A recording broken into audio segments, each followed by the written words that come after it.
All right. Hey, welcome everybody to The Pitch. Hey, this is our third event. It's a little different than others, though. So because of caring well, staying well, we can only have so many people in the audience, which is why we invited all of our friends and family, friends of Cedarville from across the world, to join us live stream through Facebook. We still have a pretty good crowd in here, and the presenters will still be presenting to the crowd here. But we hope that we can include the Facebook Live viewers in what we're doing tonight. Before we get started, I just want to explain how things are going to go. So if you've joined us last time, you know that each presenter gets approximately 5 minutes to pitch their really cool, world-changing, life-smashing idea to our expert panel of judges to my right. They will be followed up with 5 minutes of questions from the judges, who will ask some really pertinent questions about how it might work, who it might affect, and at that point, they will be scoring each contestant. We have 8 wonderful contestants tonight. We started with actually 16 applications, and that got whittled down this week. We had a prelim. That was kind of exciting, so we got a little bit of practice. So we have our 8 finalists joining us here, and they will be scored on various criteria in terms of what's their value proposition. What sort of impact will they have? Were they a good communicator? And other things that we teach in the Beyond Entrepreneurship Program and Accelerator. And really, that's kind of the reason why we're here, because this pitch event is sponsored by the Beyond program.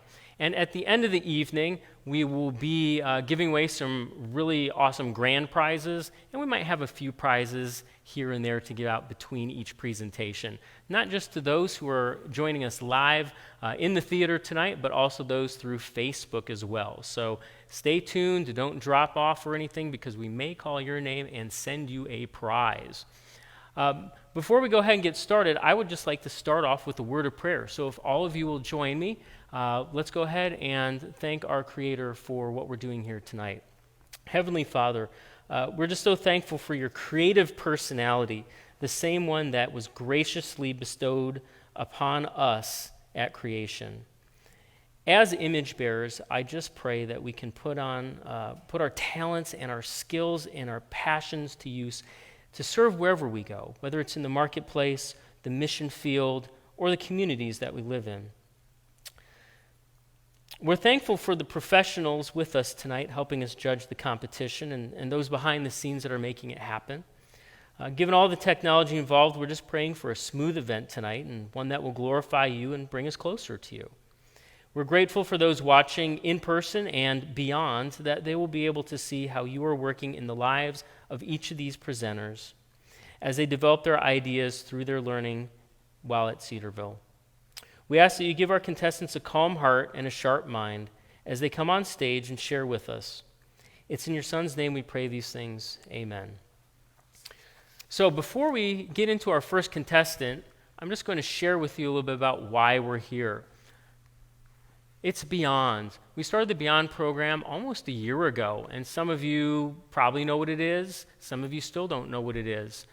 Essentially, it's a 15-credit entrepreneurship minor. It's a series of classes that you can take. If you're any major, you can be education, you can be social work, engineering, business, it doesn't matter. If you feel that you will see yourself as somebody who can problem solve creatively, or be able to shake up the industry with new ideas, you may want to consider taking some entrepreneurship classes while you're here at Cedarville. But Beyond is a lot more than just an entrepreneurship minor. We also launched the Student Startup Accelerator last year, and we had 5 wonderful people take part of it last fall. We had approximately 8 in the spring, and now we have other students joining us for this fall. This is essentially a program where if you have an idea for a business, a company, or something that you want to bring to the marketplace or even to another company, we can develop you. We can develop the skills required to continue to scale that, and even to the point of possibly getting funding for your idea. And that takes me to the next part of Beyond, which I don't have a dedicated slide for, but we have an investor network full of friends of Cedarville and alumni and even parents that are wanting to support our Cedarville students who are thinking entrepreneurially. And eventually, we're going to be turning that into a Cedarville fund of sorts, where we can have Christian investors, Christian funders supporting Christian founders of business. What a great business model that is, because essentially what we can do is we can just send an army of Christians into the marketplace or mission field or wherever you're called, and we can just start dominating the way we do business, the way we communicate people, the way we love other people. And I imagine a world where that is a reality, and so I'm just so excited to be here as the Deputy Director of Beyond. One thing we'll be launching in the spring is a business accelerator. So this is a kind of step 2. If you've gone through the student accelerator, or if you are an alumni or a friend of Cedarville that's been graduated for a few years and you're starting up your own business, we're going to be launching a business accelerator specifically for companies that are already generating revenue and have market traction. So coming soon, we're pretty excited about that. And again, tailored to alumni and Christian startups with proven traction in the marketplace and a path to profitability. All right, also, we have an investor impact coming up on October 16th. If those of you who were around last year in the spring, you probably got wind of this really great event in March. We're going to have all these investors on campus, and you might have been a part of that either through a classroom or just through your own desire to be a part of it. And of course, something came along that threw us for a big wrench into our plans, and that was COVID. So we had to cancel that, but we did have an online version of that in June while you guys were all at home recovering during the summer. Some of you working on businesses, I know that. So we're bringing it back. It's going to be virtual again, but we're going to have it a little bigger than we did over the summer. So stay tuned for some information about that.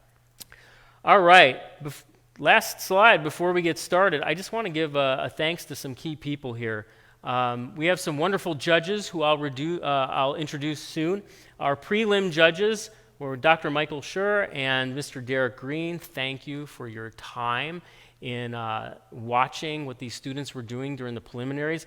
And if there's any faculty in the audience or faculty watching, this is probably a great opportunity for you to see problem solving and out-of-the-box thinking happening on campus, not just with your major, but with other students. And it was such an incredible experience, and we really wanted to extend our time so we could give some feedback to all of the students, but we just didn't have time. So hopefully we will be reconnecting with those both on stage tonight and those who weren't able to be on stage, and give them some pretty important feedback about their desire to start a business and their idea. We are voting through Rocket Judge again. It's better than paper ballots.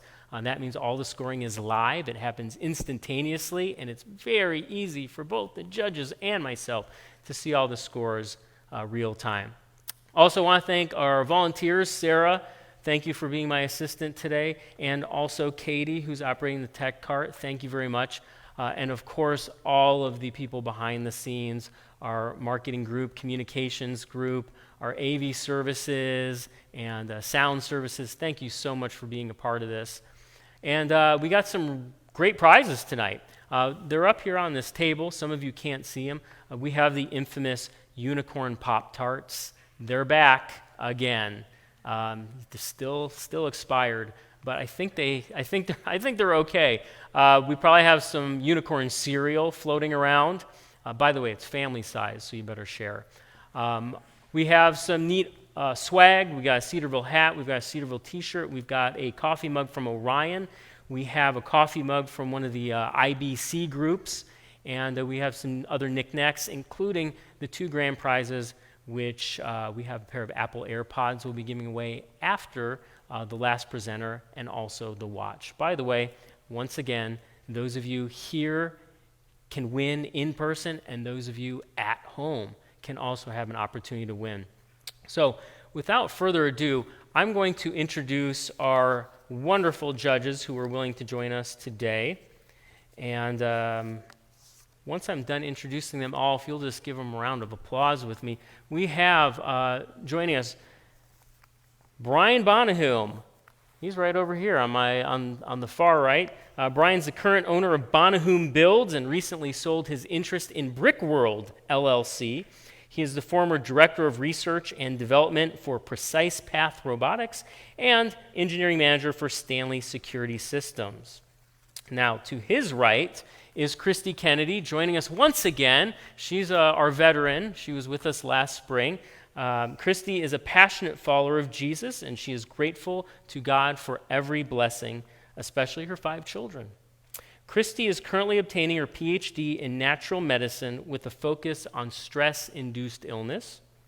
And through her medical research, she's developed a proprietary process called medical mapping to reverse these conditions.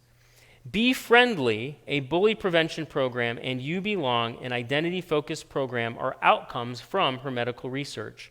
She's currently launching a Self-Educate You and Educate for Success framework. And also, for the first time joining us on the far left over here is T.K. Coleman. We're happy to have him.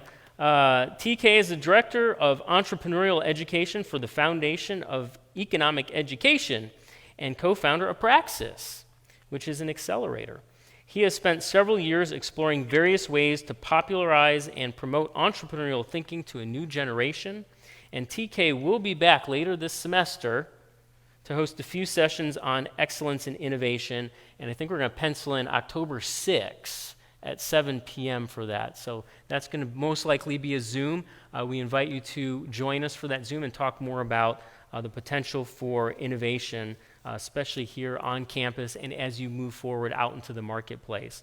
So stay tuned for that. At this point, I don't think I have anything else to mention, but in terms of prizes, by the way, show of hands in the audience, how many signed up to win a Tesla test drive? Okay, a few of you. We'll have a drawing later for that as well before we do the grand prize drawing.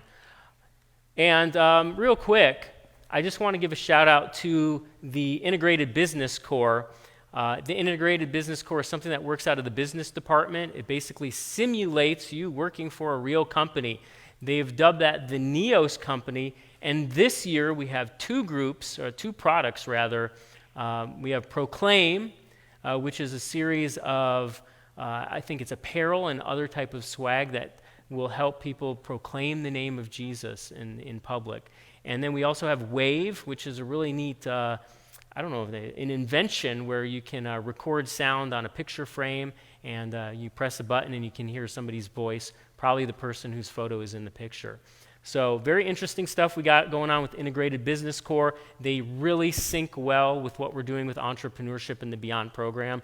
So if you are a business student, check it out. If you're not a business student, please support them when they have their sales coming up. I think they have a pop-up sale coming up next week with some really cool merchandise. And our contestants in this order, we have Andrew Yerke, we have Willem Vandermee, Elena Ackley, Luke Schwan, Jordan Edwards, Cameron Roseman, who's also been up here on stage almost as many times as I have been, and Annalise Dissinger and Spencer Bills. So without further ado, I'm going to go ahead and announce our first contestant. If the tech cart can go ahead and launch up number 1, that'll be Andrew Yerke. Andrew is a freshman who is majoring in mechanical engineering, and he will be up here on stage sharing his vision for a more economical method to design and host escape rooms. Andrew, if you'll please join us. Yep. And there's that. Wipe down. And I'm going to go ahead and start. Hello, everybody. My name is Andrew Yerke, and today I am presenting my idea for the Adventure Society. The basis behind this idea is to redo or come up with a new version of an escape room. So a lot of current escape rooms are extremely popular. From 2014, we had 24 in the United States, and as of 2019, that has grown to 2,350 escape room businesses, each operating between 1 and 3 different escape rooms. So they have definitely grown in popularity over the past few years. But one of the big problems with them is they have to have a brick and mortar location, which causes a huge expense to the business. According to Bogdan Krasnov, one of the founders of Claustrophobia, a large company that has over 150 different escape rooms, He says they spent about $40,000 to create each of their first escape rooms, and they are now spending close to $150,000 per escape room that they build. My idea is to take out the cost of this building entirely. My idea is to combine the puzzle aspect of escape rooms with the outdoor aspect of scavenger hunts. So instead of being locked inside of a small room, you're outside in the great outdoors, going around to different locations where you find puzzles that lead you to the next location and the next puzzles. I feel like this really solves the issue. I think we can build each adventure for about $200 to $250 just because of all we need is different boxes, locks, and puzzle writing, and that is a lot of the cost. That is very little amount of the cost when it comes to the escape rooms themselves. The other benefits of it is it's outdoors as opposed to being stuck in a little room with all your friends. You get to be outdoors, and that is always a great thing to do. My initial plan for starting up this business is to try and get it on college campuses because that puts us right with our target market. Due to some studies about escape rooms, they say about 47% of people that go to escape rooms are between the ages 18 and 30, so right on college campuses would be the perfect spot to be right there with our target market. And I feel like the colleges would be very receptive to this because all we would do is when somebody signs up for a slot to do one of our adventures, we go out, set up some boxes and some folders just in bushes or in corners on the college campus, barely disturbing the everyday life of that campus. People go through and then we move off the campus as soon as they're done. All of our stuff comes back into our storage areas. But this also would work really well for any parks, major cities, pretty much any large outdoor area we can build a game for very easily, especially with that low cost. So to succeed, all I feel is I need some money for marketing and the initial games. Along with marketing, I would like to make some videos of people going through the games, probably some social media marketing, that kind of thing, a website. So I believe I need about $400 to $450 for the first adventure, the marketing, and all of the business filings. So the Adventure Society, I really believe, is the next generation of escape room. It has a really low startup cost, which allows for a faster return on investment, as well as faster development of new adventures. Not to mention, I believe it also hosts a better overall experience due to being outside and just a different experience from what escape rooms are today. With the Adventure Society, there's always another adventure waiting for you. I'll go to questions.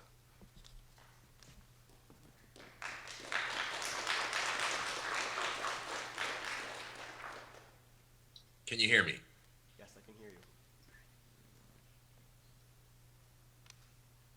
Go ahead, DK. Excellent. So I love the idea. I love the fact that you are getting rid of the overhead as more businesses are focusing on being resilient now that we're in a quarantine. I love the fact that you're going to focus on starting out on college campuses. I think that's a perfect demographic for this. Let's assume you get the money. I want to know, what do you think is the biggest threat to your business model? So I feel like one of the biggest threats is honestly just the fact that we are very dependent on weather a little bit. Chris, you got to talk to a microphone. Sorry. Okay. I can't hear you. So one of the biggest threats, I think, for our business is honestly just the fact that we are a little bit weather dependent. And that is very easy to work around, though. You just work with the client who signs up for your thing, work with rescheduling, refunds. And other than that, there is also the possibility that some of our boxes and stuff will walk away when they're sitting out on these college campuses. But the idea behind that, to solve this problem, you simply give the contestants a phone number to call or something like that. So if they believe they're in the right spot and there's just no box there, they can call in and you can help them work through that to continue with their experience and hopefully not have that disrupt the experience too much. And then I feel just competing with escape rooms, because this is it's the same idea as an escape room, though it is different. I feel like just getting the message out there that this isn't an escape room, this is something new and different. Once I get over that hurdle, I feel people will be very interested in what this is. Yeah, great job. Great presentation, Andrew, too. And I appreciate all the background work that you did on this. Two quick questions. One is, you talk about a physical box, physical things. have you considered the scavenger hunts that they have that are all digitally based? Have you looked at the other competing type products? And then second is, what is the cost for this? I might have missed it, but I didn't hear you say, like, what's your price per product? So to address the virtual scavenger hunts, I feel this is very different from what most scavenger hunts do, because opposed to just going to different locations, when you get to that location, you have to solve a puzzle, which that's kind of where the escape room aspect comes in. So whether it's using a compass, solving a cipher, or different puzzles like that, that is kind of that different aspect that this brings in. The cost per person, so currently escape rooms are charging about $26 per person to $190 for a team. I feel because of the low cost we have to set up each adventure, we could knock that down to around $15 a person, or we could keep it up there at the competitive price of $20 for that profit as well. So somewhere between $10 and $20 per person. Okay, very good. Thank you. Okay, well, great job thus far, Andrew. I have two questions. First is relative to, and they kind of go together. First is relative to liability. Getting outside of a building and into the wilderness, there's potential for things to happen. If they're driving around, there's potential for more things to happen. And then the kind of tied into that is, I don't know how you're going to start this in the middle of a college campus. If you could explain where you're going to find that kind of pretty forest on a college campus that you can do this in, and then acquire the land. So to address the safety, for one, we would not have people driving around. The idea is to do more of a walking-based scavenger hunt, so it wouldn't be quite as large where they would need to drive around. A lot of current escape rooms you have to sign waivers and things for because you are subjecting yourself to an experience. So I feel there wouldn't be any more danger than a normal escape room during this. But if it did seem like when I'm working on this that there is always the option of sending one of our workers along with them just to follow with them and make sure that they're not getting into too much trouble. With the land, there doesn't necessarily have to be a forest. That could be very nice to work in. I feel just the buildings too can lend themselves to a really good story along through this adventure that we're sending them on. So any college campus, I feel, would work well. It doesn't have to be in the forest. It could be going to different buildings on the campus and different things like that. And then to acquire the land, I don't necessarily need to own the land. The idea is to get permission from these landowners because it wouldn't obtrude on their normal daily life and their daily goings about very much. It would just be a couple things that would disappear after an hour of sitting there. And I feel like with college campuses especially, this would be a very good selling point for their campus as well, that we do these games on their campus, and it is something fun that these students are able to do. All right, we are out of time. Thank you so much, Andrew. Let's give Andrew a round of applause.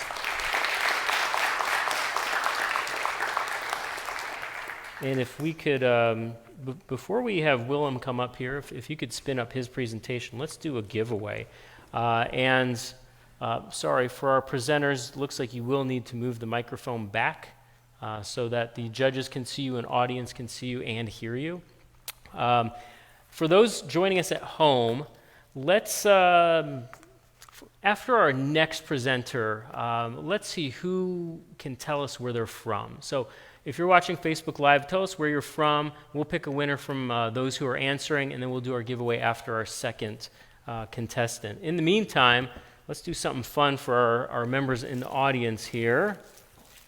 All right. We are going to do a unicorn baggie. There's some interesting unicorn prizes in here. Looks like we got a unicorn flinger, a keychain, a squirt ball, and we'll even throw in the headband that you can wear at your next birthday party. So, if I could have my assistant distribute and try and meet her halfway if you can. Please put on your mask if you haven't already. And from our bag of names we have, is Mary Simons here tonight? Simons? No, okay. Either that or she doesn't want to win the unicorn stuff. I don't blame her. Nicole Seagraves? Yes, okay, she's up there.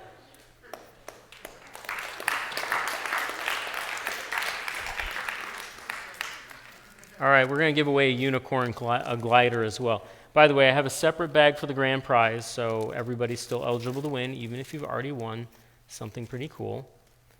Okay, unicorn glider. Benjamin Smith? No? Okay, no Benjamin Smith. A unicorn glider could belong to Owen Daughtry. Are you here? No? Okay, we're going to give it one more try, and then I'm going to keep the glider, so I only got 100 more at home. David Entz?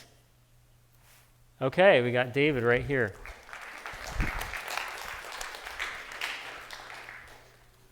All right, so we're going to go ahead and announce our second contestant, and those joining us over Facebook Live, please answer for us where you are dialing in from or viewing from. Okay, so Willem Vandermee is a freshman computer engineering major, and he will be presenting his idea for an invention that simulates elevated walking in a virtual reality environment. Okay, thank you, Willem.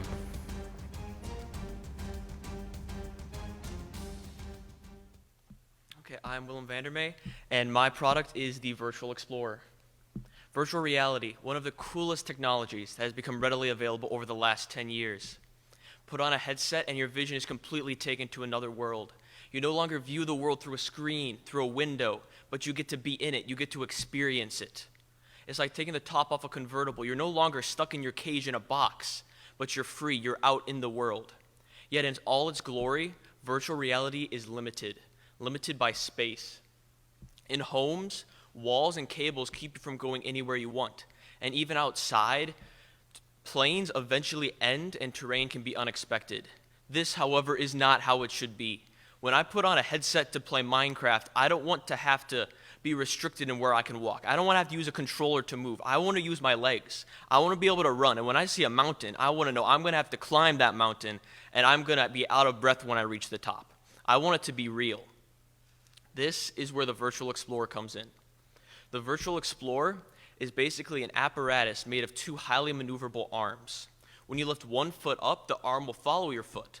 But once you place your foot down on a plane that the game or program considers to be ground level, the arm is going to stop, and then it's going to feel like you just hit solid ground. So once you go to take another step with your next foot, it will be brought back to about the center of the apparatus without you even noticing, kind of like a treadmill. So in this next slide, you can see an animation of what a potential step would look like and the wide range of motion provided by the arms on the Virtual Explorer.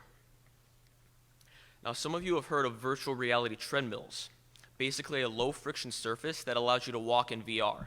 This, however, does not allow for realistic changes in elevation.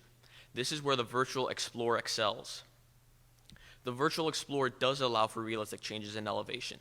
If you go to take a step, and for example, say the ground in front of you is supposed to be 1 foot higher than the ground you are currently at, your foot will be paused 1 foot above your rear foot, therefore making you have to step up. Once again, you'll be brought back down when you go to take your other step, kind of like a stair-stepping machine. This way, you can simulate going upstairs or climbing a mountain. Additionally, this adaptive resistance in any direction can simulate, for example, walking on soft ground or even the kicking of a ball. If released, the Virtual Explorer would soon become the pinnacle of VR technology. No other product allows VR users to experience changes in elevation. Even if you're in a plane, you can't experience going up hills in any capacity. Therefore, the Virtual Explorer would be an entirely new experience. Additionally, there is room for growth as this concept can be applied to more than just the feet. It can be applied to the arms. You could reach out and touch a virtual wall, for example. The VR market has also grown a lot. In 2017, the market value was at $5.12 billion. And then in 2018, it grew to $7.9 billion and is projected to reach $44.7 billion by 2024. To go forward, though, the Virtual Explorer mostly requires funding. Roughly $50,000 are required to finalize the designs and get the product on the market. After that, marketing will be crucial. The Virtual Explorer must be known as the top of the line when it comes to virtual reality technology. If somebody thinks of what their ultimate VR setup is going to be, the Virtual Explorer must come to mind. They must know this is what the ultimate experience is. So I invite you to come help me make the Virtual Explorer a reality and make virtual reality what it was always meant to be. Thank you.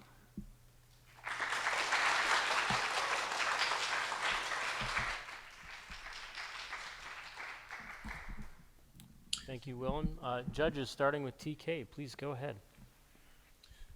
Thank you for the presentation, Will. My question for you is, how do you monetize this? So it would basically be like a VR headset where you sell it for however much money, and then, so basically for VR users that want to have, like VR treadmills are currently on sale, and it would just kind of be a level up from people that would buy one of those. And a lot of times people, for example, my brother, he thinks VR is really cool, but he's not going to buy it because he's like, I can't walk anywhere. So it additionally brings more users to VR because it brings the people that think it's cool but think it's too restrictive at the moment. So quick follow-up, how much does it cost you to make one of these, and how much are you charging? So it truly depends on how many you would be selling, but the rough estimate for how much it would cost would be between $1,000 and $2,000 to sell, and probably between $500 to $1,500 to make. So it's costing you more to make than sell? No, it would cost you like, if it costs like $500 to make, then you probably, or if it would probably cost like $800 to make, then you sell it for $1,000. If it costs you $1,000 to make, you might sell it for like $1,300 kind of thing. Thank you.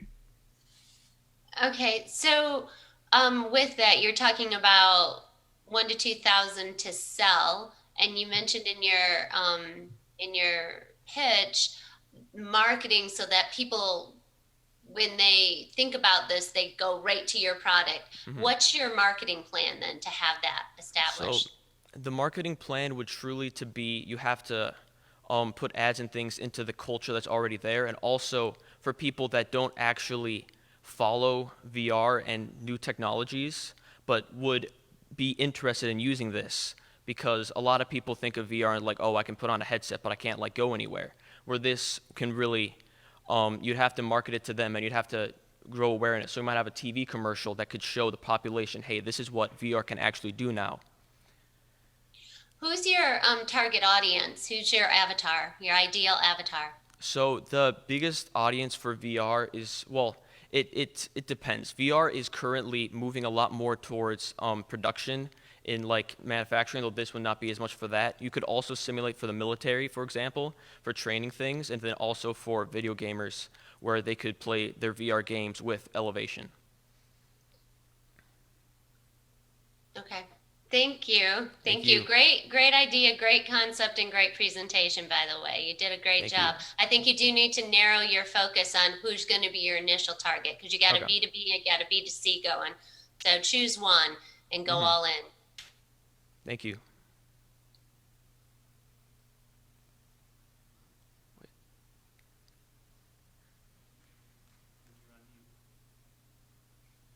Unmute, Brian. You want me to unmute? Okay, fair enough. So great job so far, Willem. Thank you. The question I have is relative to cost, and I'm curious what the cost drivers of a device like this would be. And again, as I asked with the last presenter, what about liability? So the cost, as I said, would probably be between like $1,000, $2,000. Virtual reality treadmills are currently. No, I'm asking what the cost drivers are, not what the final unit cost is. What are the elements that are pushing that you need to work hardest on to get the cost down? So as you can see, there's going to be quite a few moving parts, as it has to move in so many different directions. So you're going to have pistons. You have a arm in the middle, like a boom that moves in and out. You have a pivot on the base, so you have to motorize that. Additionally, you have 4 pistons on the platform itself, so your foot can move in all different directions. So it's really just the amount of all these different moving parts that have to be very specifically tuned, because we're used to walking. So when we walk, if it's like fake walking, we'll be able to notice if something isn't made well. So you have to get very precise pistons and machines and motors in order to do what you need it to do. And additionally, if you have a person on it, you might have like a 200-pound person. You need it to be able to support that much weight and that small of a package. So it's just a very complicated thing to make, which is why the cost is so high. And then for liability, it's not actually shown here, but one thing that you would want to do for safety is kind of have a safety plane that is in line with about where your feet are of foam. So if you were to, for example, fall off, then you could fall off onto that and you would not get hurt because you just fall off onto foam. And you'd be attached probably with a ski boot type thing. So then you're very connected in, but you can still fall off so you don't like tangle up. All right, thank you. We are out of time, judges. Sorry, but cut you short. But Willem, thank you for your presentation.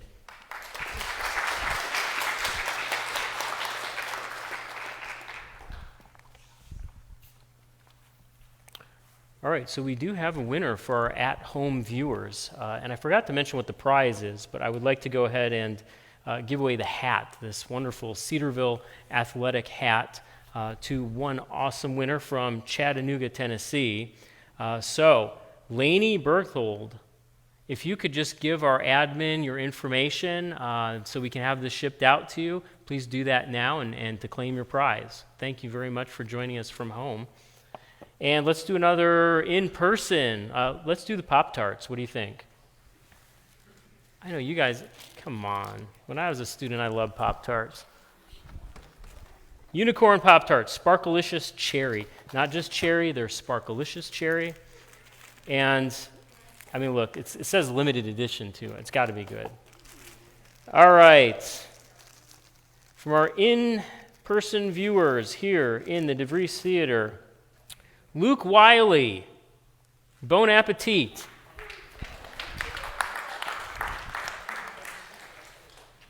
All right, we have a few more here. Let's do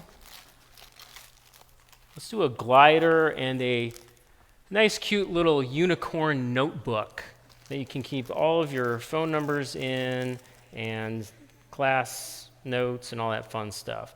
Okay, Becky Madsen, are you brave enough to claim this prize? Yeah, okay, way up top. All right. Wonderful. Okay, we will go ahead and move on to our third presenter of the evening. Let's welcome to stage Elena Ackley, who is a junior, I think this is adolescent young adult life science major. And she's going to be presenting, along with her crew, a simple, easy-to-use at-home workout game designed to motivate individuals and friends to exercise. Elena, welcome to the stage.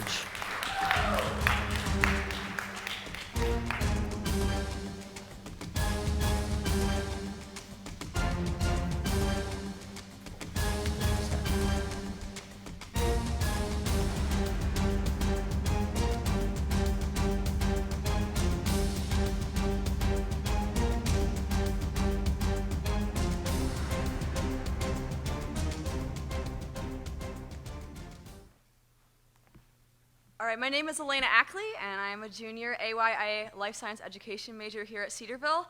I also do women's cross country. The millennials are a fitness-obsessed generation, with 76% doing workouts at least once a week. And with millennials getting older, they're running out of time for gym memberships and going out to do their workouts. This, coupled with the advent of COVID, is leading to an increased demand for at-home workouts. In fact, one workout company stated that sales have more than doubled since the advent of COVID. And over the summer, this was me. I would be doing ab workout after ab workout at home, and I would be sifting through YouTube, finding the right things, trying to find a good workout video, and then I would just hammer it over and over, and it got really monotonous and boring. And soon my opinion became that of this fitness journalist who said, "The motivation, however, is non-existent." So where does that leave me? I'm honestly still very lost. However, I am not lost anymore. I have come up with a solution, and that solution is Encore. Encore is a adrenaline battle workout game. And as you can see, I have some awesome participants here willing to help demonstrate it. The first team to go is pink. What they'll do is draw a workout card. When they draw the workout card, they have to do, let's say, push-ups, and then they draw a pink card, which is their time. It can be anywhere from 15 to 90 seconds. However, for the purpose of our demonstration, we're not going to go the full time. So as pink team starts their workout, blue team is able to draw their card. They find out what their workout hand is based on the workout card and the time card they draw, and that gives them time to prepare. As pink team finishes up, the blue team is able to start. The pink team rests while the blue team does their workout and vice versa. Now, the goal of the game is to be the first person to draw a victory card. Whoever draws a victory card first wins. The catch is, the victory cards are not added to the pile until the 10-minute mark has been reached. So, once the 10-minute mark has been reached, they put in one victory card for every minute in intervals. Finally, if a team is not able to complete the workout, say one teammate tires out, that workout card does not count. That means they have to put the time back in the pile and try harder to make it to the 10-minute mark. Let's say someone can't do, or a team cannot do 90 burpees, or burpees for 90 seconds, because that'd be really hard. They can draw a wild card, which is a gamble of whether or not it can help or hurt their team. All right, thanks guys for demonstrating. Now, I think Encore will succeed because it is a very unique card game idea, unlike any other. And because of this, it'll find a very specific niche in the entertainment industry. Also, Encore is sustainable. Americans are likely to be on the go and fitness-oriented for years to come, making a portable, electronic-free workout game very appealing. Lastly, Encore is expandable. Once the initial platform game gets off the ground, I'm looking into the possibility of doing leg, arm, cardio workouts, and also it has a broad audience range. Kids will love it because it's a game, adults will love it because of the workout. The specific audience I'm shooting for is high school and middle school sports teams, and their coaches could use this as a great motivator. Also, Encore can be played a variety of ways. As you saw here, it can be played in teams, but you can also do face-off or solo. Lastly, the Encore future looks very bright. I'm looking to have private investors be able to invest in this company and like-minded companies get it off the ground and running. I've also looked at the United States card printing company, and if you put out an application for a card idea, they will review it, and if they like it, they'll print it for you. Also, there's also private printing companies, and I think that the cost total would be about $5,000 for 500 individual boxes of the game, and that will come out to roughly $11 per individual package. Marketing is going to be very important, and I'm going to need lots of help here with social networks and getting a lot of advertising and publicity. I'm looking at getting a website for Encore as well as social media accounts, and maybe even asking some professional athletes to give their support in trying it out. Selling Encore will look like selling it on the website as well as maybe through vendors such as Walmart or Amazon. And I'm excited to see where Encore goes from here. Thank you. All right, thank you, Elena.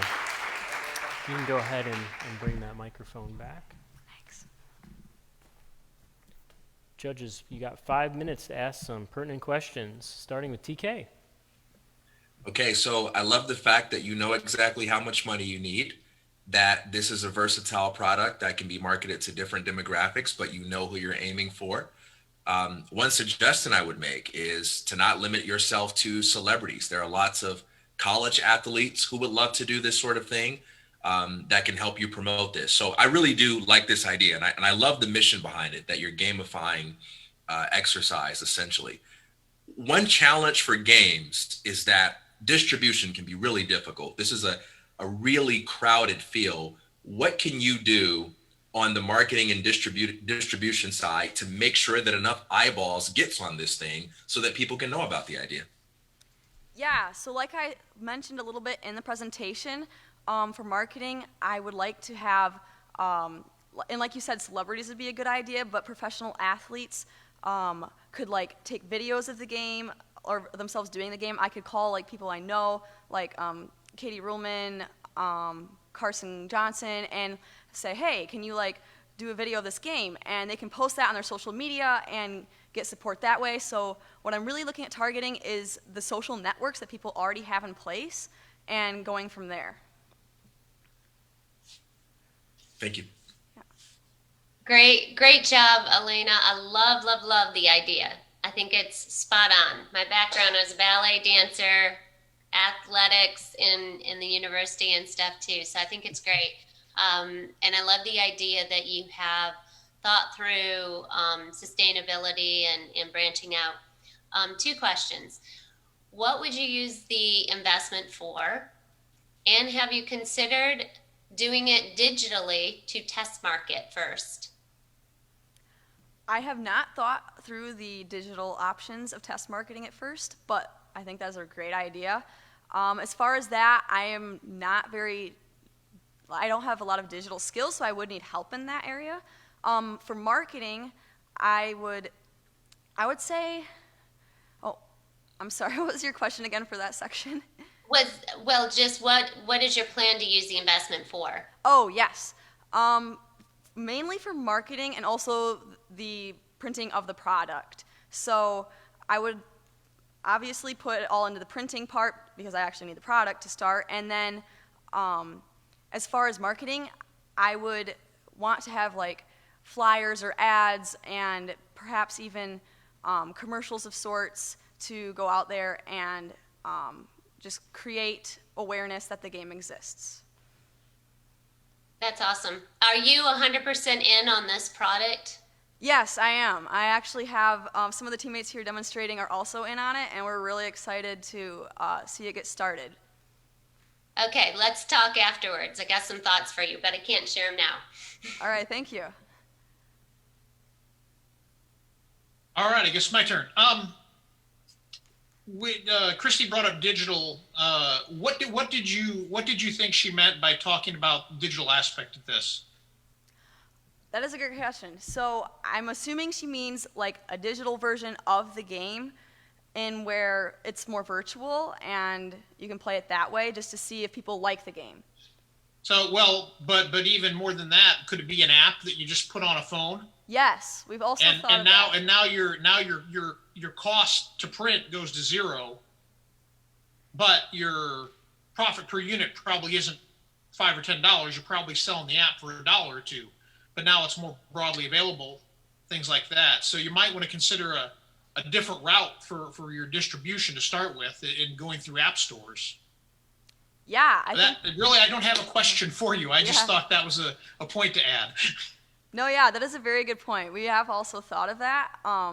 As far as myself and my team, we don't really know how to make apps, so we would need help in that department, but we did think, hey, that is a really good idea if like we knew what we were doing in that department.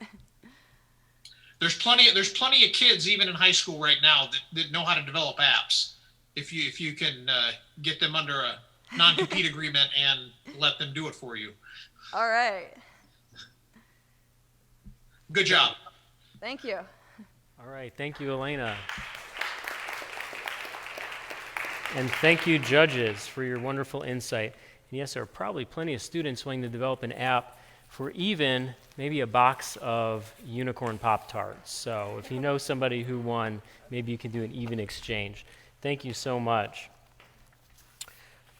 All right, we are 3 out of 8 in.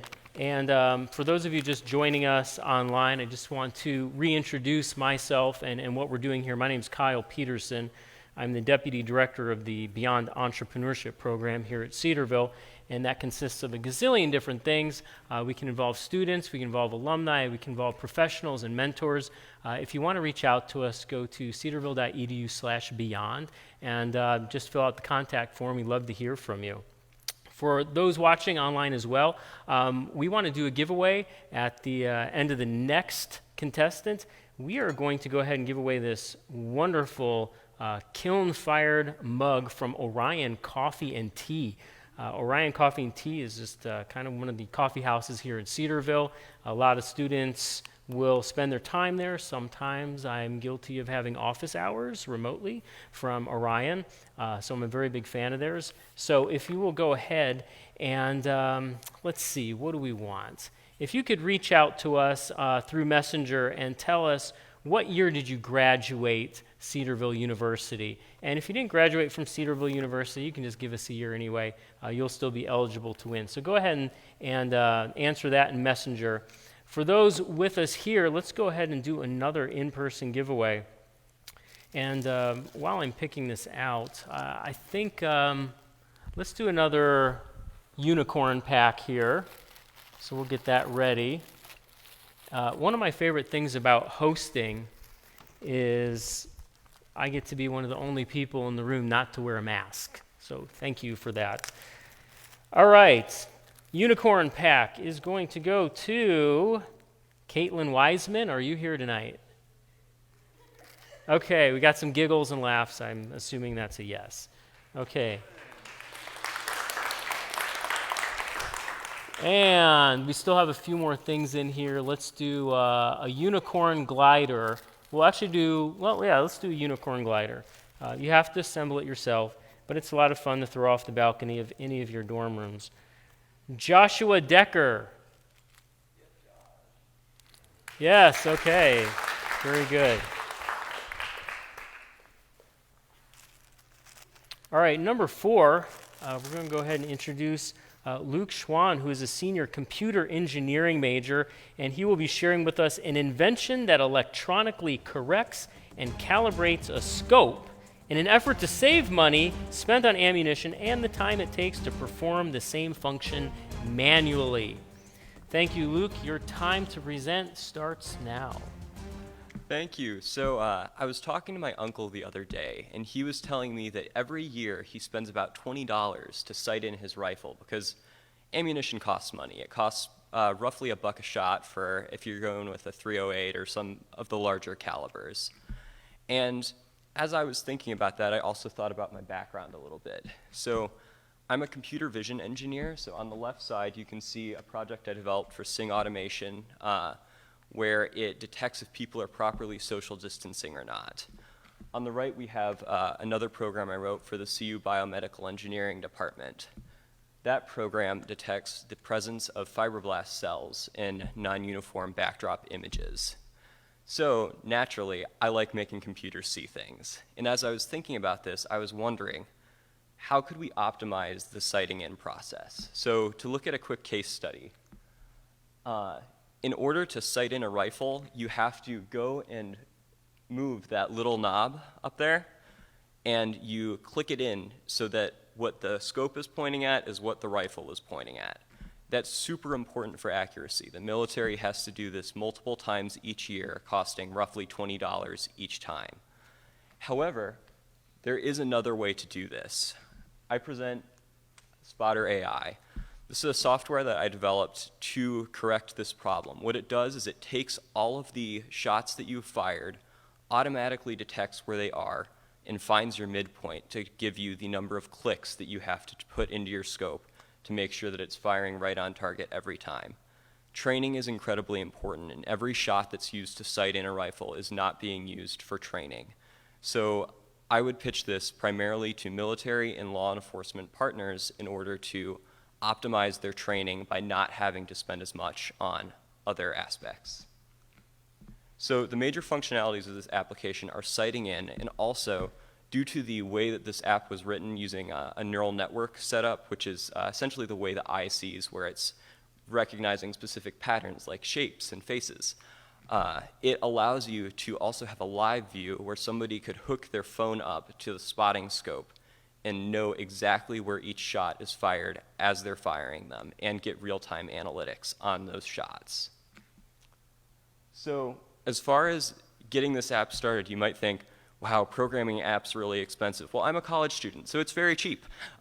So to start off with, $350 would be my startup funds. $200 would be for a Google AdWords campaign, because in particular, I'd be targeting military and law enforcement, particularly newbies who are sighting in rifles. And rifles in particular, just because handguns you don't usually have to sight in. In addition, there would be a $100 website development fee because just because I can program apps does not mean I can make websites look pretty. And in addition, there'd be a $25 registration fee to put the app onto the Android store. I'd be targeting the app at roughly $7. This is largely in part because my app can sight in a rifle within 3 shots. Usually people are shooting 3 shots, adjusting, checking, shooting 3 shots, adjusting, checking, up to the point of about $20. My app would pay for itself within the first use. So in conclusion, I ask you, are we going to continue sighting in rifles the same way we have done since the Civil War, or are we willing to do something different, new, and useful? Thank you for your time.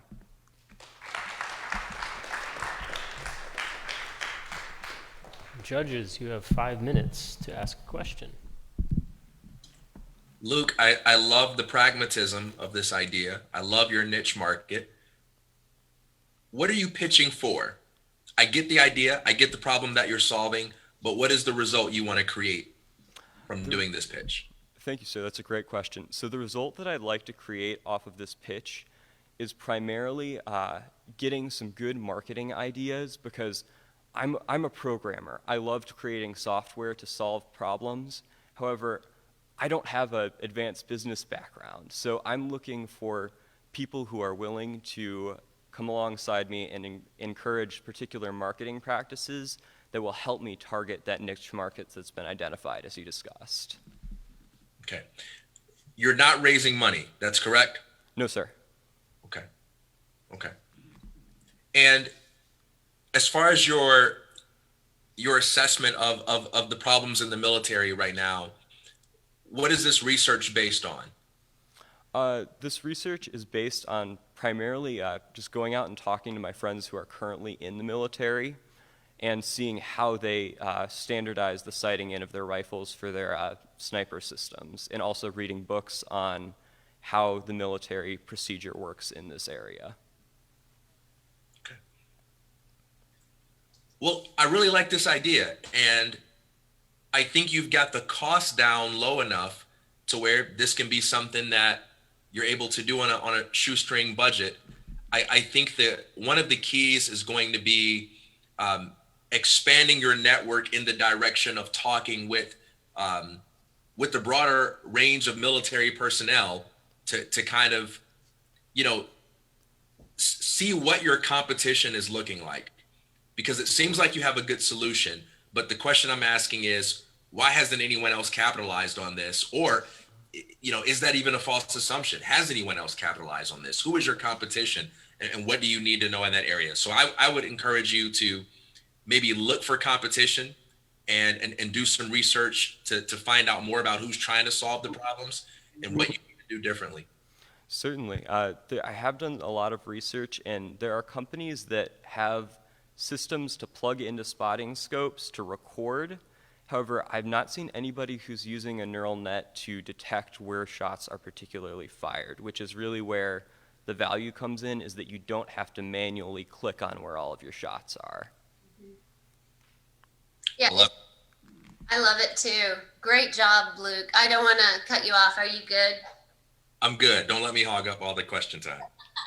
No, great questions. I just kept checking off the ones I had. You've been asking them all first. Thank you for doing that, TK.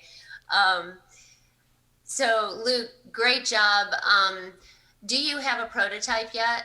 Yes. So that image that you saw a couple slides ago, that was actually from my local computer running that image through my prototype. And how many times have you tested it? I have not tested it extensively. I've tested it on about 10 images. I'm still working on, so with a neural net, you have to train it, and I'm still aggregating my training data set. So I want to make it more robust before I finally do a robust test to get percent shots missed, all of that, those metrics. I think it's excellent. I know this is newer technology. My background in medicine and brain study, this is newer technology. And I think that might be why we don't know about somebody who's got something just like this yet. It sounds like you did some decent amount of product research on it. What I want to tell you though, as far as in the marketing side of things, what you need is you need Steve Jobs. You need a Steve Jobs, right? You are the brains behind all of it, and now you need an evangelizer, because what you said in your pitch of the $350, $200 to Google AdWords and $100 for a website, that's not going to get it. So, but there's a lot of, I mean, you can be very, very, very frugal with that $350, just spending it differently. Okay. In the marketing side. So I think you already know that that's something you need. So I just want to encourage you to seek that out, because I think what you've got can go a long ways. And one last real quick thought is go ahead and look at doing all of your configurations. Partner up with somebody for free right now and get it all vetted out, you know? Okay, absolutely. Okay. Sorry, go on. I don't want to take all the time, Brian. We're just about No, out of no time, worries. but Brian, you got time for a real quick question. I'll get one quick one in. So on the intellectual property side of this, is this your own algorithm? Have you done anything to protect it? So this is an open source algorithm that I'm leveraging for this, and then that algorithm is under the MIT license, or one of the, it's either MIT or GPL, so it's under the public domain for commercial use. So I retrained that algorithm, and I modified a couple of the parameters on it to make it work better for smaller objects. It's actually a very similar algorithm to the one that was used for cell detection in that one of those previous slides. So what keeps someone else from just coming along and swiping up the ID and running with it?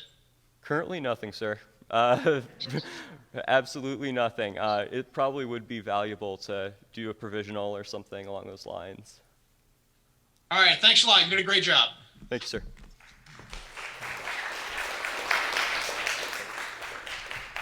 Thanks, Luke. Thank you, judges. All right, we do have a at-home winner, and this person really needs no introduction for me, because he's a fellow 96 grad. So let's give a round of applause for our at-home winner, Aaron Roberts.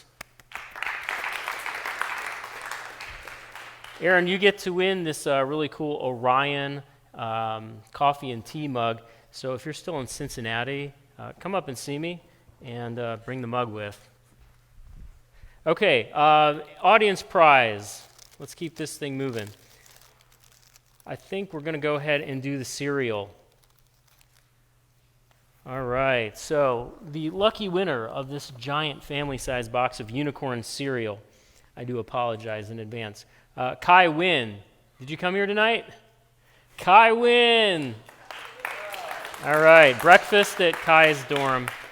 Be sure to wear a mask. And we'll skip that one for now. So at the top of the sixth presenter, we'll give away another audience prize, at-home audience prize. We'll give away this Cedarville t-shirt. It's just a gray Cedarville University t-shirt. So those of you at home, stay tuned. I think we're going to probably ask, what's your favorite verse? Why don't you share your favorite verse with us? That'll give our admin a little bit more time to search for somebody. And Aaron, be sure to give our admin your address so we can send this mug out to you, unless you decide to come see me. Then I'll just give it to you in person. So, all right, number 5, is that where we're at? Oh, boy. Okay, so we have Jordan Edwards, a sophomore electrical engineering major who's going to share a series of fun electrical components that magnetically snap together for the purpose of demonstrating computer architecture. Thank you, Jordan. You've got 5 minutes starting now. Hello, everyone. My name is, take this off first. My name is Jordan Edwards, and I'm presenting Bridge Modular Computing. So before I begin, I'd like to quickly address what I like to call the GAP. GAP is an acronym which stands for Ground Absence Product. So think for a second about this stage that I'm standing on. It is made of wood. So we all know conceptually that wood is grown in forests and it's made of trees. We also know that you can go to Home Depot right now, buy a sheet of plywood, come over here, and screw it onto this deck. Now, I'm sure Cedarville wouldn't like you doing that, but you know that you could. But think for a second what happens in between. We have tree, we have plywood. We have our ground level, we have our product. What happens in the middle? the large majority of us, we have no idea. And this actually applies to a lot more than just this stage that I'm standing on. Think about the chair you're sitting in. Think about what you ate for lunch. And I would like to talk to you about computers. Now, we know computers run on electricity. And we know that if you click a mouse, something will happen on your computer, assuming everything's working correctly. But what happens in the middle is largely a mystery to the vast majority of people. Bridge modular computing seeks to remedy this.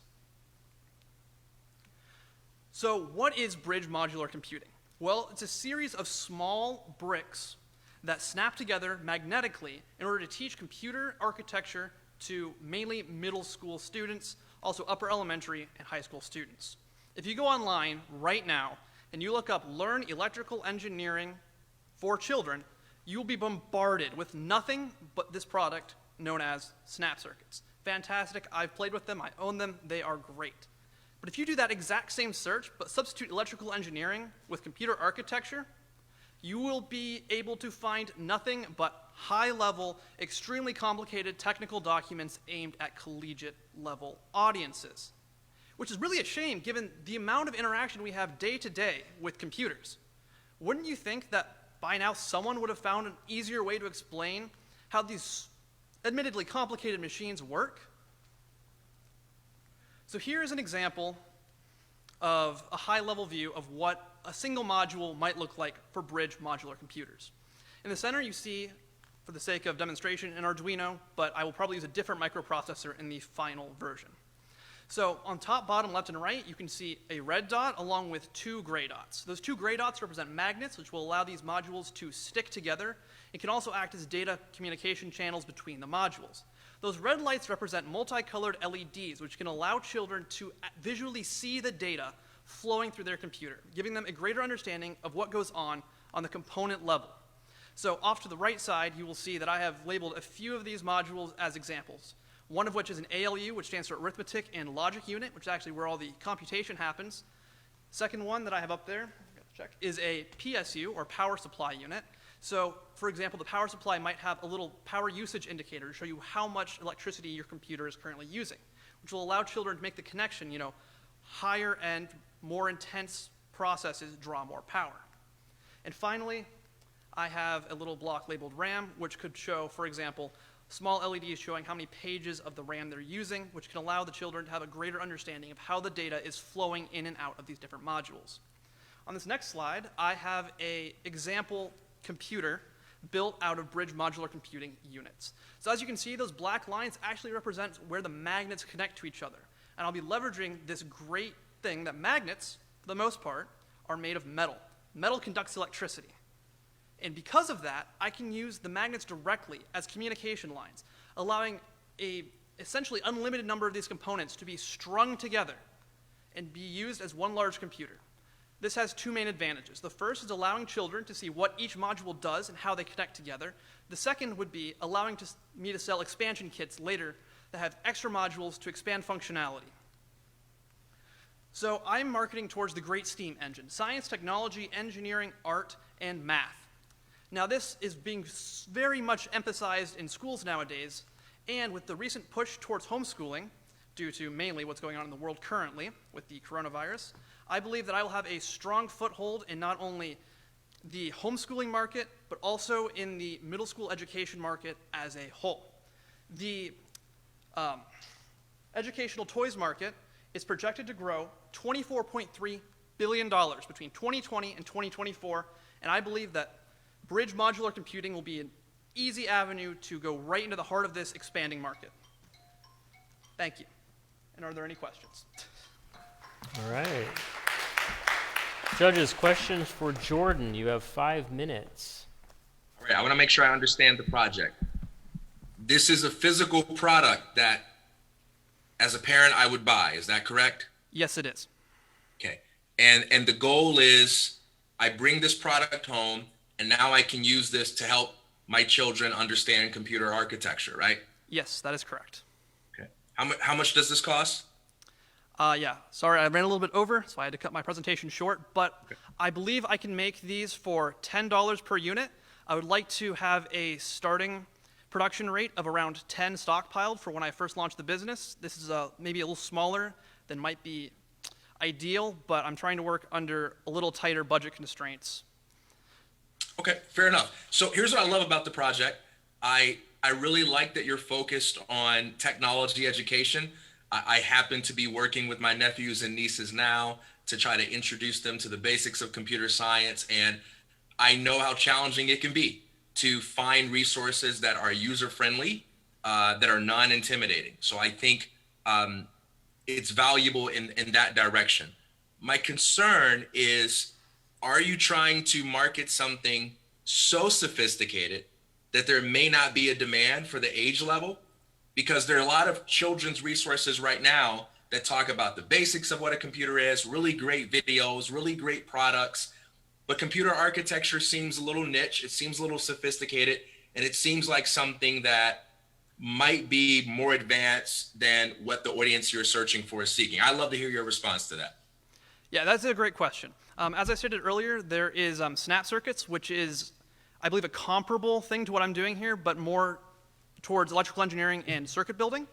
And then on the other end of the spectrum, we have for programming the language of Scratch. I believe you should be familiar with that, hopefully. It's made by MIT, drag and drop programming language, very easy to use. And I believe that Bridge Modular Computing will be able to be a sophistication level equal to Scratch, but just in a different area. There will be pre-made programs that children can simply load onto the different modules, so that way they won't have to deal with any of the programming if they don't want to. However, that will be available if they do. It will be as easy or as difficult as you want it to be. It can be as simple as just snapping different components together and watching the lights blink as different data goes around, or it can be as complicated as designing your own layout for a computer or writing your own program. The sophistication here really scales with whatever the child is willing to and wanting to put into it. Thank you. And what is your marketing plan? Great presentation, by the way, Jordan, and great idea. I love it. I need this. I needed it, a decade or two ago. So I love it. But what's your marketing plan and strategy? Yeah, great question. My main marketing plan at this point is going to be through online ads on websites where people will be going to buy computer components such as Newegg through mainly Google AdSense is what I was looking at. However, I do recognize that this is not an ideal marketing strategy, and being an electrical engineer, I may not be the most qualified person to do such marketing. So in addition to the funding needed to get this started, I would also be looking for someone to maybe come alongside me and help me to learn more about how to market a product and how to really take my idea into the marketplace. I want to encourage you to check into funnels. Specifically, go study Russell Brunson's training. And I think that your niche is a perfect matchup for that type of marketing. Because who is you already mentioned who your target audience is. Your target audience is not going to be on those websites looking for those ads. So you want to make sure your marketing addresses your target audience. Make sense? It does. Thank you very much. Yeah, great idea though. I think it could go far. All right, so great job so far. Interesting product, great idea. There's definitely a lot of STEM that's going on worldwide right now. It is the thing for the younger kids. What do you know about a product called Little Bits? I have done a bit of research into them, and while I do admit it is a similar product to what I'm marketing here, I believe that the differences I'm making here is the scale of the product, whereas Little Bits is typically fewer components with a more higher level view.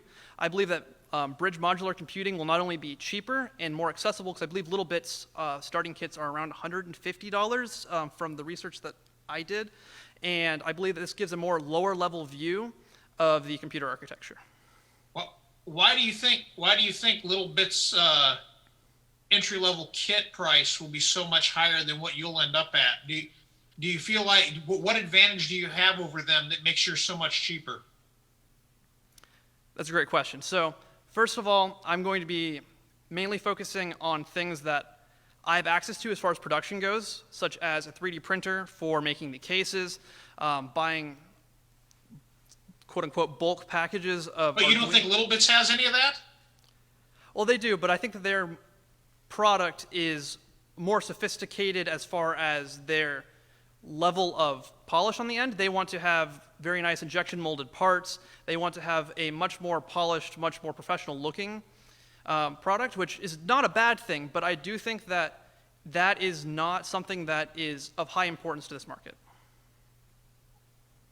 What do you think any of that plays into durability of the product, though? Because you're talking about kids handling it. Yes, admittedly, that will be a more durable part. All right. Thank you very much. Thank you. All right. Thank you, Jordan.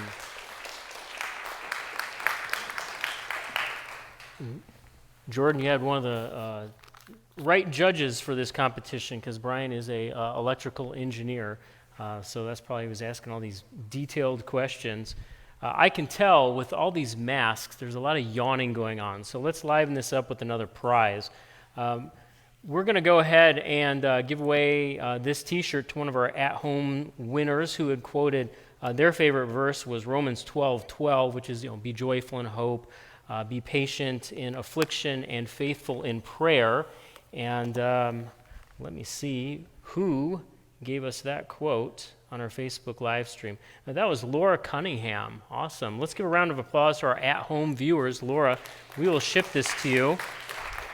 Please go ahead and message our admin and make sure she has your address for that.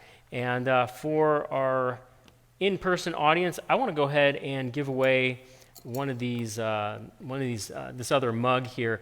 This is a mug from the IBC group called Proclaim.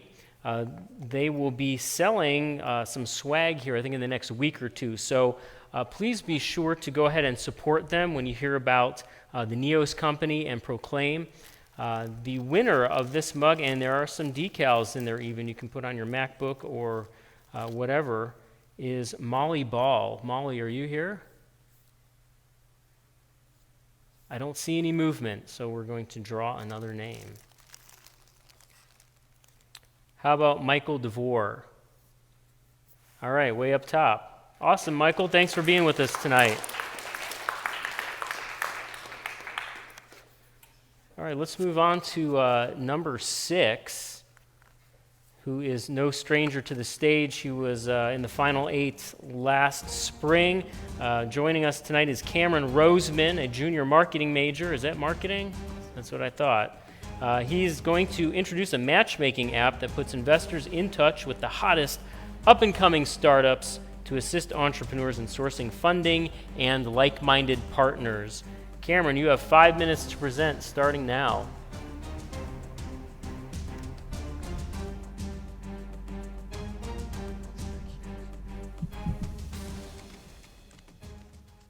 Hi, my name is Cameron Roseman. Entrepreneurs often struggle securing necessary funds for their startup.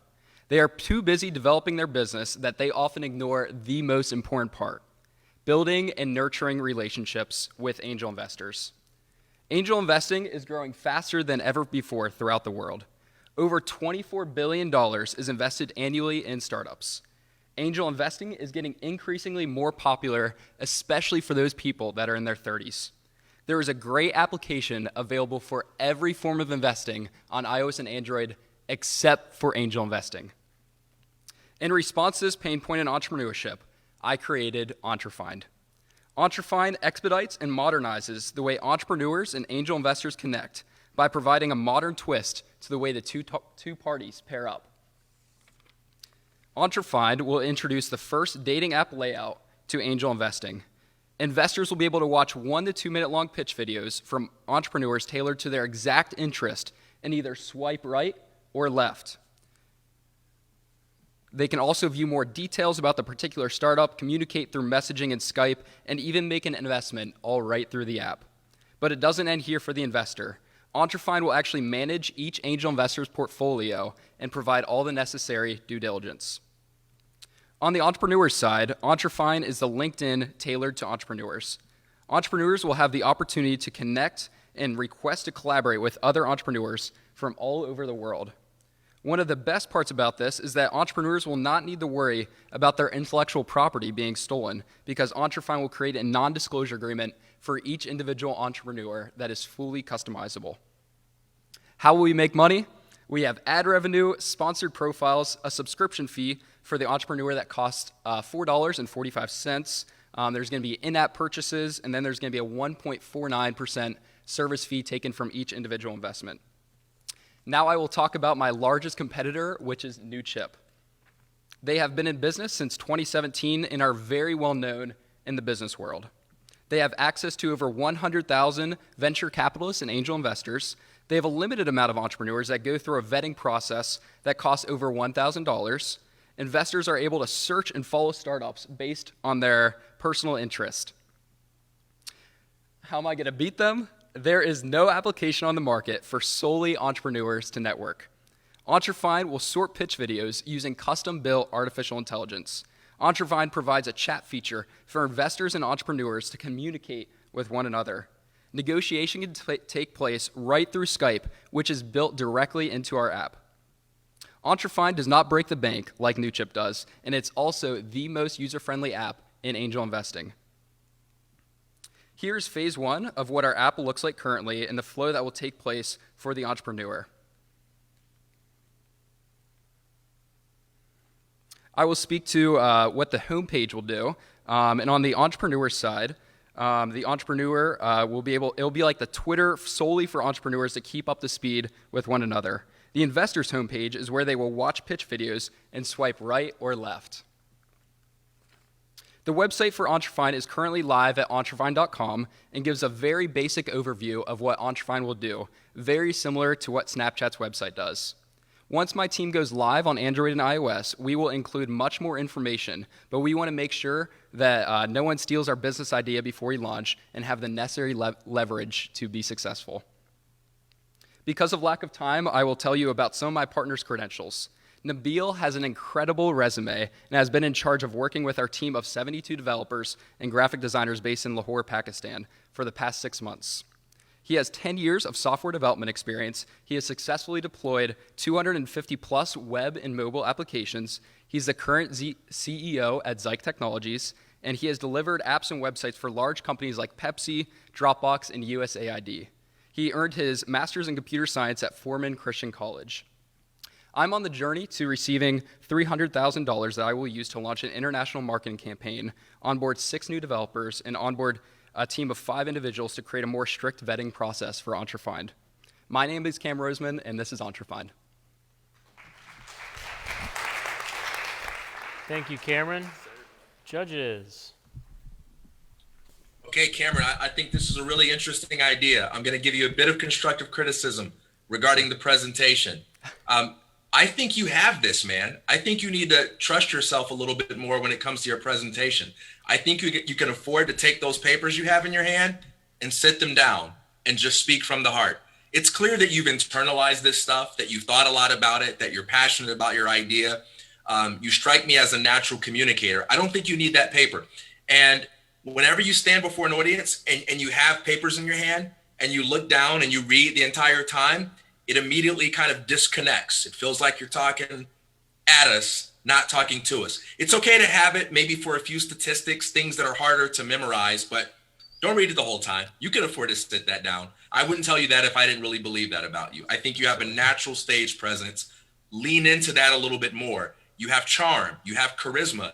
That will make people really want to engage your project. Lean on that, take advantage of that. My question for you, one of the hardest things about networks like this is the network effect itself. In order to get the people who have money, you kind of already need a lot of valuable projects. Right. But in order to get the people that have valuable project ideas, you already need a network of, angel investors. And so there's kind of a chicken and egg, problem. How do you solve the problem of generating the network effects to make this come alive? Right. Yeah, that's a great question. And to speak about the whole holding of the papers, I was very pressed on time, and I wanted to make sure I could get everything in that time increment. Now, that is no excuse for not just memorizing the papers, but yeah, I do apologize for that aspect of my presentation. But to speak to how I'm actually going to get this business off the ground, that's obviously the hardest part in entrepreneurship, which is also a big problem that I'm looking to solve. And I'm planning on launching this probably next week or in 2 weeks, where I will be just giving it to my early adopters. I have 100 entrepreneurs that are vetted according to me, not super vetted, but they will be the first early adopters for the website, and I'm a huge believer in influencers. So I plan that those entrepreneurs will be talking to their friends about this idea and hopefully get that big on the entrepreneur side. Now, obviously, if there's no investors, then why would an entrepreneur want to be on this app? And I believe that that's what the Cedarville Beyond Accelerator program here will let me do because I have been able to, over the summer, develop some really great connections with investors, and they all think this is a really great idea. Everyone that's under the age of 70, the people that are over the age of 70, that's kind of the harder market to target. But really, my app can be successful if I have as little as 100 investors on this app, because the entrepreneurs do not need to know about how many people are actually investing. They just need to know that people are going to be seeing this. Because for $4.45, it's a bargain, because if you can get an investment of $100,000 plus in your business, then there's really no pain point there. Thank you, Cameron. Of course. Hey, Cameron, great job. Very interesting idea. Now, you talked about New Chip. Did you also research CapitalWorks and WeFunder? Yes, yeah, I've researched a bunch of different companies, but a lot of them are websites, and because of the lack of time, I just wanted to speak to New Chip.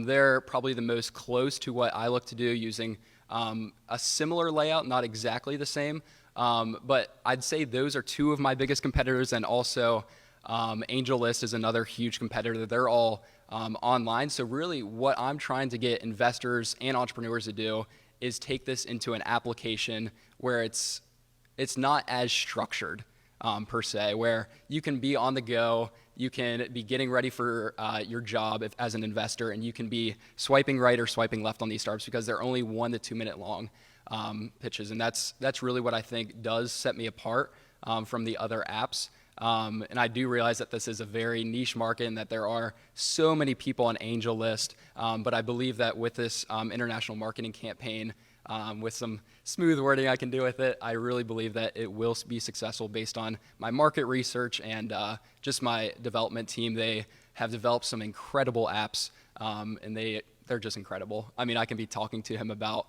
one of my ideas, and he'll be typing up the code for it on the spot, and yeah, Nabil is incredible to work with. And that's great. That's great, because great ideas. There's so many out there. The big thing is getting it marketed, Absolutely. having people actually utilize it. I think I'm a little confused as to how you stand apart and why somebody would choose you over one of these a little bit more well-established products out there. You know what I'm saying? Yeah, absolutely. And I believe Cameron, that judges, I hate to interrupt. We are out of time, and Okay. we need to make sure that we give enough time to our remaining contestants. Sorry for that. Contestants, you may want to keep your answers more succinct when the judges are asking them. A lot of good feedback coming from our judges. Hey, Brian.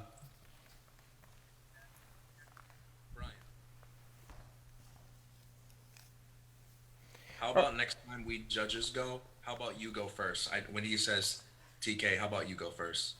Actually, no, it's cool. You guys keep going in the order we're going in. It's taking me a minute to come up with a really the best question I can come up with, and you guys are hitting some of the ones I've thought of. But I'm fine. I had a question for him, but it was basically a twist of what Christy was asking. Is why wouldn't We'll save that for offline, okay, judges? For now, let's go ahead and I gotta get rid of these Pop-Tarts. I'm sorry. So if you are in the audience tonight and you got a sweet tooth, let's hope that your name is Ethan Ward. Ethan, not here.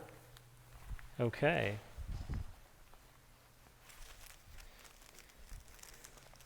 Let's try Johnny Gartner. Are you here with us tonight? Okay, way up at the top. Everybody's way up at the top. Okay, thanks, Johnny, for joining us. Thank you, everybody else, for joining us. We are creeping up to our grand prize. We have 2 more contestants to go. Our 7th contestant of the evening is Annalise Dissinger. She's a sophomore language arts major, and she wants to turn a small fashion boutique into a business as missions label designed to help missionaries continue their outreach in local and foreign communities. Thank you, Annalise. Hi, my name is Annalise Dissinger, and I'm the founder of Love Lisi.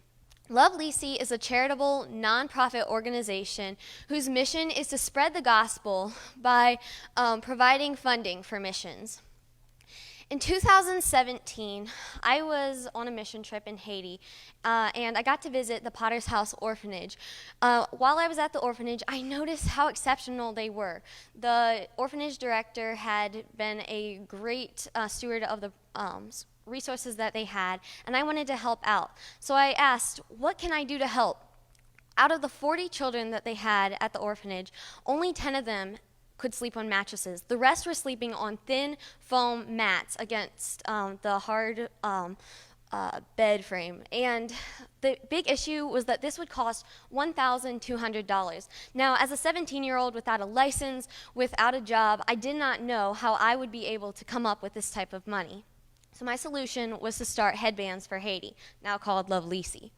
Initially, I started off by selling headbands, and I was using resources that I had at home to begin making and selling these headbands. However, soon my community found out that I was doing this mission project, and they started asking me to start giving talks, educational talks about the Potter's House Orphanage and Haiti. So within 3 months, I was able to able to meet this goal, and I was so enthusiastic. I knew that God had great plans, and I knew I couldn't stop there. So I wanted to continue this project beyond Haiti, and so thus Love Lisi was born. So our new goal is to help the Pioneer Christian Hospital in Congo. During the pandemic, they really needed masks, so we started making masks using the Love Lisi Fund, and we're also hoping to continue working with the hospital making dresses and shorts and toys for children. But what does Love Lisi look like as a business? Some of our income comes through headband sales. A headband costs less than $1 to make, and if you get the right retailer, you can sell it for anywhere between $8 and $13, making at least a $7 profit. We have 2 established locations. We're working to expand our physical locations, and we're hoping to continue with online sales. But the real heartbeat of Love Lisi is our educational talks. As a charitable organization, we want to educate the community about the mission field, and we would really like to impress upon people that they can serve God right where they are. You don't have to go to Africa to be part of God's plan. So through illustrated talks and selling headbands and masks, and also we're hoping to expand to sewing service days, Love Lisi is able to impact our community. We're really hoping to expand Love Lisi by hosting these service events. This would not only get the community involved, they would be able to learn how to sew masks, and they would become enthusiastic about the project.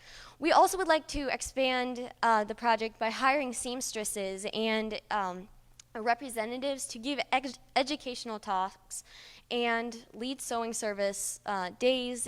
And we would also love to work towards building a nice online presence and make more connections to sell, like physical locations to sell the headbands. So there are a lot of companies that sell headbands, but especially during during the coronavirus, headbands have been pertinent. These are 2 samples of some headbands that, like some prototypes that we have, and one of our competitors, though, is Headbands of Hope. They are a headband company with a mission. Every headband they sell gives a headband to a child with an illness. So Love Lisi, however, benefits overseas missions, but we go beyond headbands. The big part of our project is educational talks, sewing service days, and basically getting people enthusiastic about missions. So today we're asking for $5,000 to start with marketing, website, and just jumping off from here, growing our staff. And so thank you so much. We are looking forward to continuing to spread the gospel by providing funding for missions. Thank you. Any questions? Judges, whatever order you've decided upon. I love your mission, and I love your point about how it's about the mission mindset rather than your geographical location. I just have one quick suggestion, and then I'll go to the other judges for questions. I think for the education component, that's a great goal. I think you can move forward on that now with some kind of podcast. I think it would be very interesting if you started a podcast where you're interviewing missionaries, pastors, and other spiritual leaders about their experiences and about their ideas. I think it'll be a great way for you to start educating people now, but for you to also plug your model every episode and begin. It's an easy way to market your product and spread awareness. Thank you. Off to you, Christy. Hey, Annalise, I love your heart. I love what you're doing, and I love your bravery for being up there and pitching. So you just really deserve a big pat on your own back, okay? It's not an easy thing to do. I've done it lots. And I think your heart and your innovative ideas and everything for raising funds is wonderful. I'm going to tell you, I've done a lot of that. And have you heard of Flip Cause? No, I haven't. Okay, you need to write that down. That's all you need. Okay. You can actually achieve everything that you've talked about doing and beyond through that one platform. It costs you about $50 a month. And so I encourage you to take the funds, anything that you raise, put it right into that, and you will have everything you need. You've got all the ideas. That platform will do everything for you. And it's very inexpensive, and you don't have to worry. You just won't waste a lot of money, trust me. And then marketing, I agree with. I concur 100% with what TK is saying. You know, just get out there and start spreading your heart and your passion for this, and I think you'll see a lot of things happen. Thank you. Great heart, great concept. You're a little different than the other people that have been up here, being that you're really more going for a not-for-profit type thing. So what differentiates your product from any other product? Why would I buy yours and support your cause versus someone else's? So with Headbands for Haiti, it is not only it's basically, you can serve wherever you are. You can, so there's the headband aspect of the business, which is important, but it just depends on your skill set. Say you are really good at sewing. We are really going to start, I work at a sewing shop, and I have the opportunity to start teaching these educational classes, and so that's one aspect of the business that is different than most other headband companies, or most like companies. The sewing shop in itself is very unique, and also the Lovely See idea isn't really, the educational talks are not merely like a fundraising idea. It's to educate people how they can be helped, be able to help in the mission field. And so just the combination of education and educating about like sewing experience and and then That's the okay. headbands themselves. So I was a little lost on your goals in the presentation, and your speaking style is making it difficult for me to totally grab onto everything. What is the basic goal? You're going to sell these headbands, and what's the money going to go to? So currently the money is going towards different missionaries. Right now we are working in partnership with the Pioneer Christian Hospital in Congo, and right now that is our goal. And if we expand, we can hit many more like needs. So you're raising money to help support missions. Yes. That's your goal. Yes. Got it. All right. Thank you. No, that's it. Great job. Thank you. I have one more question, Annalise. Who is your target audience? Who are you trying to connect with to raise the money from? So the headbands are the headbands. The target audience is people who are interested in headbands. The educational talks really, honestly, hit many different groups. I have given talks at Kiwanis and 4-H groups. Basically, anyone who is able to give in some manner. It could be monetary. It could be in terms of talent. So there's a broad range of people who can benefit and help the organization. Okay, great. Thank you. Thank you. All right, thank you, Annalise. Thank you, judges.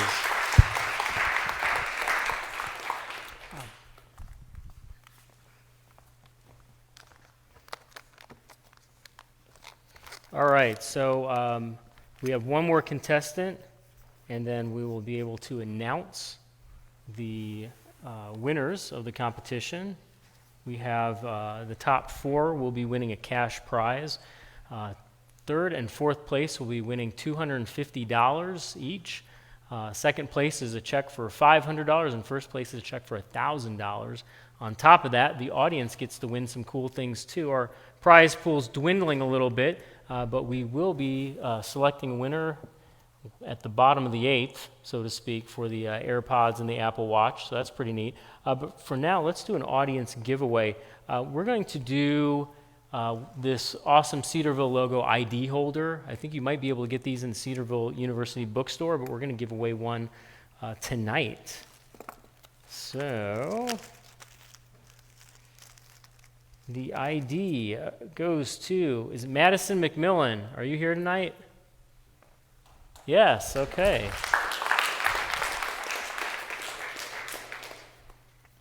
All right, we're going to do another audience giveaway, and boy, since we only have one more to go, well, yeah, we can wait. Let's do a pack for a unicorn pack plus these unicorn patches that I know you will put on your denim jacket. Okay, in-person audience prize. Morgan Edelman. Okay, Morgan's here, great. Thank you.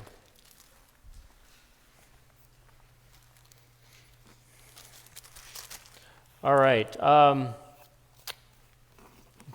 let's go ahead and announce our 8th contestant of the evening, and then after that, we will give our judges some time to finish up their scoring on their ballots while we announce the 3 winners of the Win a Tesla Test Drive giveaway. And then once we announce those, we'll get into our grand prize drawing, and we'll let the viewers on Facebook know how they can win one of these prizes. So without further ado, please welcome Spencer Bills to the stage. He is a freshman computer science major who's going to be sharing a mobile check-in app that allows smaller businesses to digitally enter customers into a queue without physical contact. Spencer, your time starts now. Good evening, audience. Good evening, judges. My name is Spencer Bills, and I'm building QRQ. I'm the sole programmer of it. It's touchless ordering and queuing for businesses. I forgot to pick up my presenter thing. So, y'all use Grubhub, DoorDash, probably? Used it before? I come from a place in West Virginia, about 3 hours away from here. Grubhub and DoorDash are region locked. You have specific places where you can use them. With QRQ, you're not region locked. So, I graduated from Magnolia High School in 2020. I mainly focus in software contracting and software development. COVID-19 changed the way that business must be done. Service calls are now the new normal. Classes all over the country are meeting over the phone, over Zoom, stuff like that. In fact, as Cedarville students, we're still blessed to be in face-to-face. Service calls have become literal phone calls, and most of all, mobile ordering for business has become mainly the new standard. 60% of Americans say that they use delivery or takeout at least once a week. 87% of users of these delivery or online services say that it makes their lives easier. QRQ provides an easy solution for queuing and online ordering for any size of business. It's a mobile check-in app. So if you're checking in for a doctor's appointment, you can use it to check into the doctor's appointment without going up to someone. You might have to sign something, but that's it. You don't have to talk to anybody. You don't have to come into contact with anybody. It's a mobile ordering interface. So let's say a restaurant uploads their menu. With that menu, users can go through and they can tap on each individual thing. They hit OK, they're put in a queue. You can view the approximate time left in your queue, and once that's done, it'll send a push notification to your phone. You go in, you pick it up, and that's the entire process. You spend 3 seconds inside, and that's it. It's easily accessible, so small businesses can't afford developers. You have places like Chick-fil-A, you have places like Burger King, you've seen their apps, you go onto them, you order the things on their app. The problem is small, medium businesses, even large businesses don't make enough revenue to have these sort of applications. They don't have this sort of revenue to do this R&D. So QRQ strives to be affordable and, most of all, scalable. Chain businesses can set up sub-vendors with their own queues, and it allows any user to set up as a business and start queuing within minutes. So here's how it works. So imagine you walk through those doors, and so the main way that Cedarville does queuing is, or rather check-ins, is they send you an email, you click on the thing, you fill out a bunch of information. Imagine if you walk through those doors, you pulled out your phone, you scanned a QR code, and you were in the queue. You get put on a list, maybe for a contest, that sort of thing. So you get scanned in, it asks you for the questions, maybe your name, maybe your phone number, maybe your email, stuff like that, and then it comes up with a queue back on the home page. The home page basically says what position you're in, the queue that you're in, the minutes and seconds you have left in your queue. You can tap on the thing, you can view your order details, and it's just that easy. The original use case was for hospitals. You know, buzzers that hospitals give to you.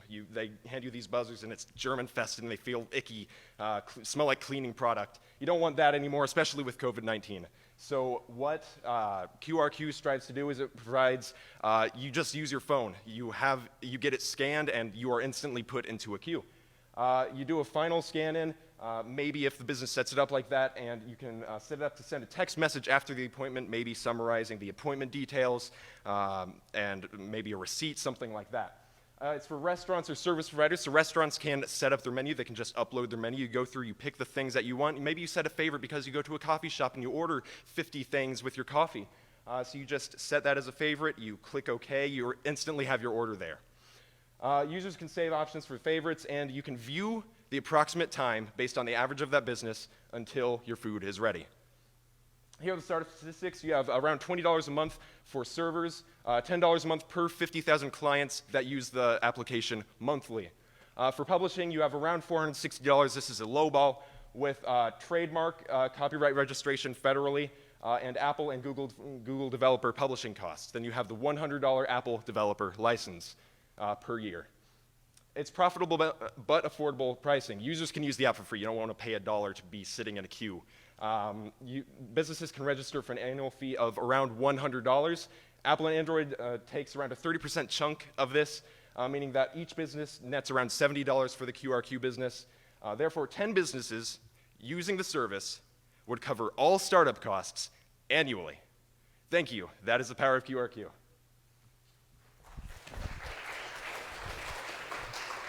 Thank you, Spencer. Judges, do you have any questions for Spencer? You got 5 minutes.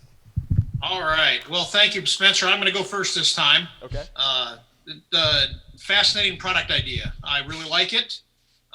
My suggestion to you is you need to stand still when you're presenting. Yeah. You were bobbing around so much you were distracting. And I'm going to say, you got it right now. Don't put your hands in your pockets. Stand up straight. And and don't put your hands in your pocket. You come across a lot more convincing if you do that. Okay. I will start with the same question I've asked other people along the way here is, what prevents someone else from doing this? What's your intellectual property? So what prevents other people from doing this? Well, you have places like Grubhub and DoorDash. They do this on a regular basis. What prevents people from doing what I do is not a whole lot, which is a fact why I want to register it federally with copyright and trademark. While that might not completely cover the idea, I have That's the a name, yeah. I have the application around 50% developed, and it's rapidly getting developed day by day. So that's the answer to that. But you know how people like Facebook eat up their competition, you know, and this is it's an app. It's a great idea. Don't get me wrong. I love the idea. But being able to protect it is key. Otherwise, it's going to get knocked off and copied and every other thing. As far as you're doing the app development yourself. Yes, sir. So there's really no development cost we're incurring. No, sir. How do you plan to initially market this? How do I plan to market it? That is the thing I didn't address in my presentation. I plan on marketing it by investing with a marketing professional, somebody that knows how to do it much better than I do, because that's the wise decision. So that's a part of what I would use the $1,000 for if I were to win this contest. So. Very good. All right, I won't take up any more time. I don't know who wants to go second in this case. I have an ongoing marketing question for you. Great presentation, great job, and very unique idea, Spencer. Who is your target audience, though? Who are you marketing to? Are you marketing to the consumer? Are you marketing to the business? So the main market is the business, because the business provides the money and the money keeps the business afloat.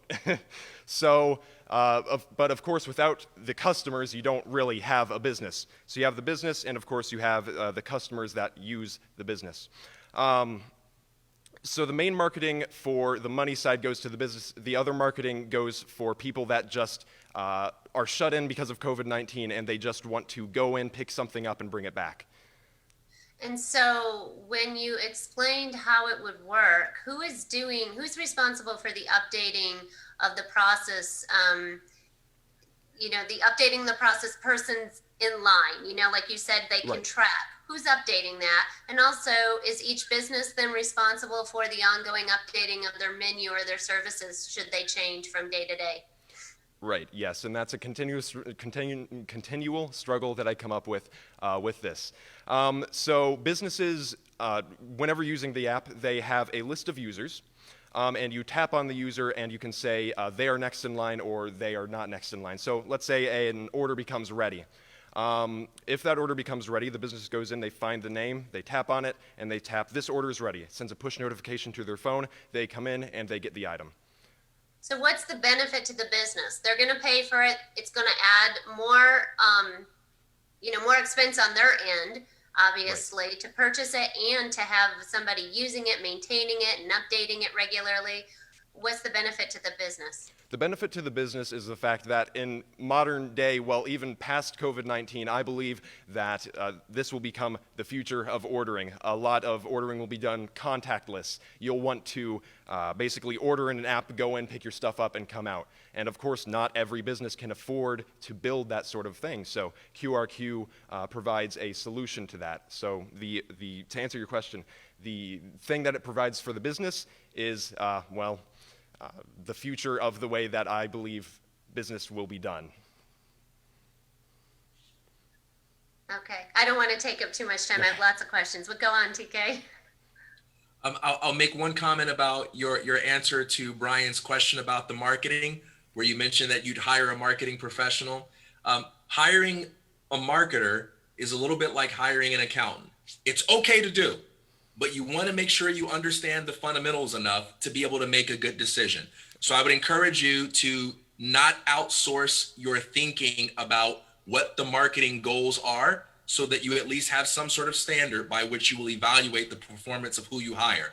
Because in the marketing realm, perhaps more than anybody else, there are a lot of people who are very incompetent, and they will be very happy to use a bunch of buzzwords to sell you up a river and take your money and run away with it. It's very common in marketing because it's one of the hardest things to measure. So do your thinking for yourself along those lines. My question for you, when it comes to fintech, users tend to prefer simplicity and accessibility over technological superiority. So how do you overcome that problem? How do you drive user adoption when they don't really care about benefits as much as they care about ease of use? Right, so it would be much easier to walk into a restaurant and just say, hi, I want this, this, and this.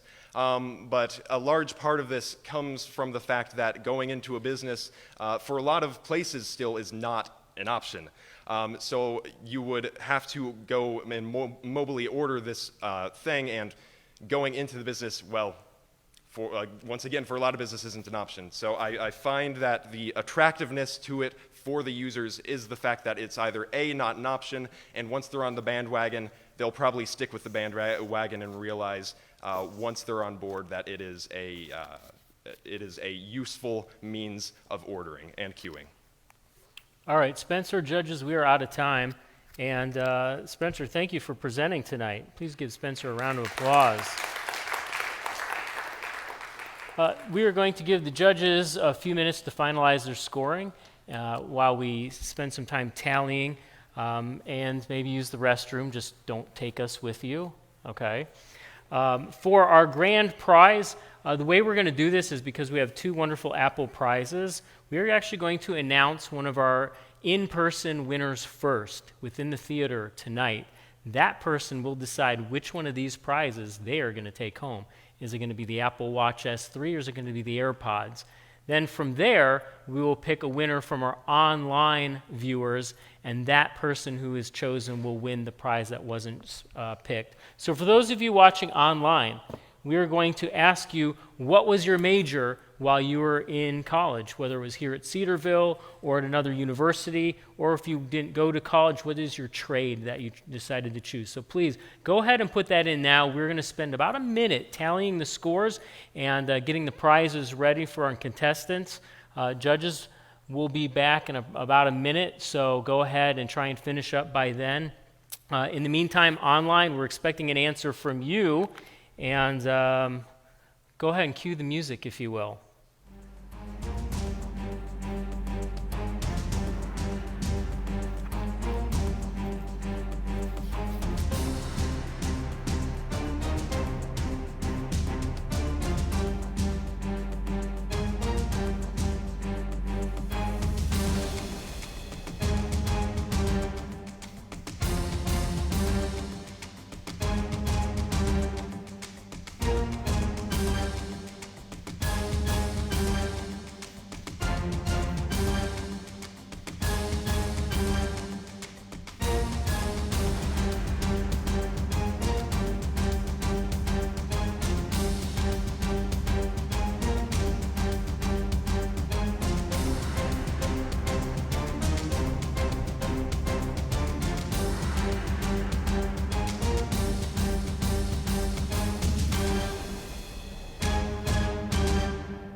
Okay, very good. We're going to go tally those, and then we're going to do some prizes here.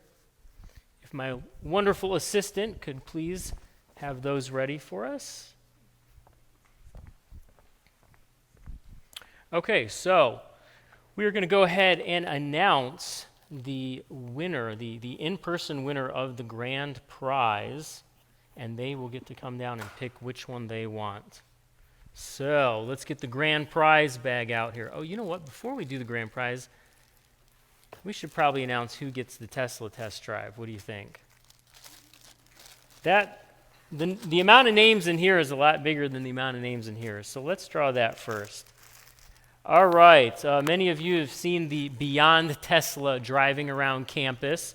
That was a bit of a fun promotion. You may have seen it at the Involvement Fair. That is representing the Beyond program here at Cedarville, of which I'm the deputy director of. My name's Kyle Peterson. I've been doing this for about a year here on campus. We've assembled a wonderful team that is tackling all aspects of entrepreneurship. If you want to get involved as a student, see me. If you want to get involved as a mentor or a supporter, please visit cedarville.edu/beyond, or you can still contact me if you want. In fact, probably most of it comes to me anyway. So we had offered 3 students the opportunity to test drive the Beyond Tesla, and we've got 3 names. Now, you do not have to be present to claim the prize. We will contact you because I have your name in a database somewhere. That's how marketing works, right? So I'm going to go ahead and highlight these. I will contact you. If you're here and I call your name, go ahead and shout really loud. If you're at home, you can shout. Just don't wake the neighbors or anything. So our first winner is Lydia Shosik. So we'll all just say, yay, Lydia. Round of applause. Lydia, thanks for entering the contest. We look forward to hopefully not crashing the car. The second test driver will be Rob Harris. Rob Harris. Thank you, Rob. And our third and final test driver for the Beyond Tesla Model 3 is Sammy Shoop. Sammy Shoop. Do you know her? Yeah. Well, cheer for her. Let's get some noise. Awesome, wonderful. Okay, so now back to the grand prize. Just a Tesla, who cares? Okay, I marked all the names with green highlighter. I'm just putting them back in here to keep them straight. All right, grand prize, 1 of 2 Apple products. Gonna mix them up good. This had its own bag, same name. So if you were already drawn for the earlier prizes, your name's still in here. If I do pick a duplicate name, and let's say you won the Pop-Tarts, and you get one of these Apple products, you may want to give the Pop-Tarts away. Okay, where'd you go? Okay. Is it Connor C's? Connor C's? This you have to be present to win. So, grand prize. You would have, I got these names from those of you who actually got tickets through Eventbrite. So, Connor, if you're not here, I'm sorry. You lost out. Okay. All right, this one didn't print out so well. What do we have? We have Ethan Dursliff. Is there an Ethan here? No Ethan. So here we have 2 people who got tickets for this wonderful event and didn't show up. All right. Hey, we're still going.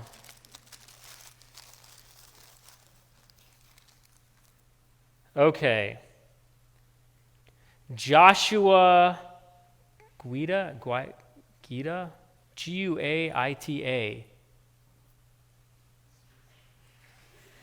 Is there a Joshua here? I know I probably butchered the last name. A Joshua? Whose last initial begins with G? No. All right, let's keep going. My assistant's loving the extra time she has. Okay, Ethan Ward.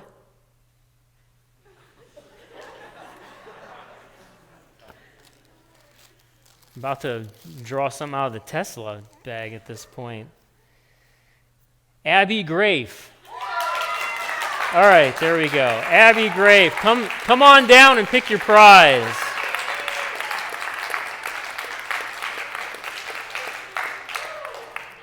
Are you any relation to Aiden Grafe? Yeah, that's my brother. Okay, well, Aiden presented last spring at the pitch, so that's kind of neat.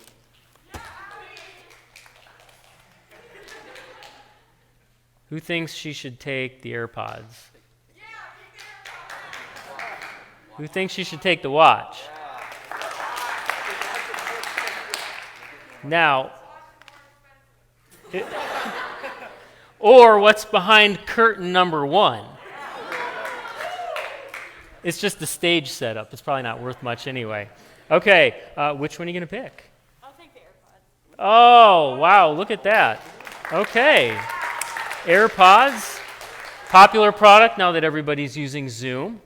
Okay, so I need to await a special message from the Facebook administrator assistant who, oh boy, here we go. We got a name for our at-home viewer through Facebook live stream. By the way, do we know how many people were on? 116, okay. So the winner of the Apple Watch S3 is, well, I think it may be a current student even, but finance and economics. Let's give a round of applause for Joseph Skidmore. All right, Joseph, congratulations. You got an Apple Watch. All right, hopefully you guys have enjoyed some of the prizes today, some more than others. I think we are just about ready. So I'm going to grab these giant checks over here. All right, we're going to start with third and or fourth place. Actually, we'll do fourth place. Okay, fourth place for this semester's The Pitch goes to Andrew Yerke. Come on up stage, get your giant check, which appears to be endorsed by Mr. Joker or something. I don't know who came up with that one. Congratulations. Anybody want to take a photo? Now's the time to do it.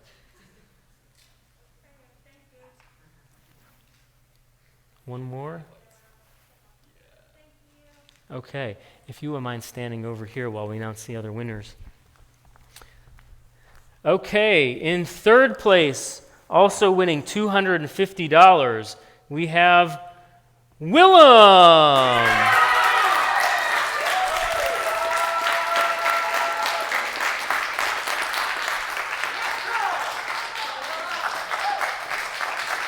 Great job.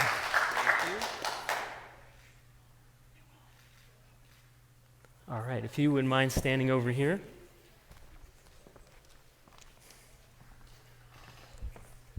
Second place winner for the evening, winning $500, is Luke Schwan.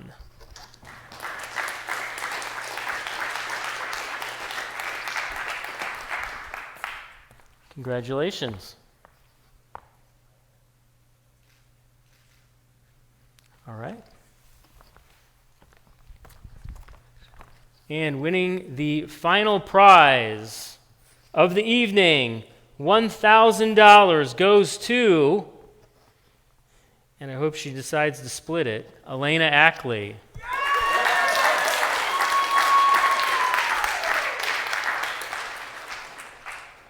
Congratulations. Thank you.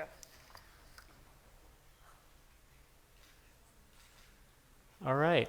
If all four of you wouldn't mind coming over here, and we'll take a group picture. You may need to kind of stagger, but get in as close as you can without spreading too many germs. And we'll get one final photo.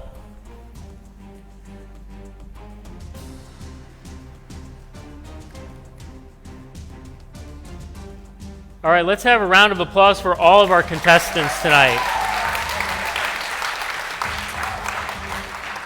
And thank you to our judges for being a part of this. Technology was interesting. We're sad we couldn't have you here with us at a table, but technology to the rescue again. This was a very complicated setup for us, and we're just so glad you guys could participate from your various corners of the world. Can we give a round of applause for our judges, please?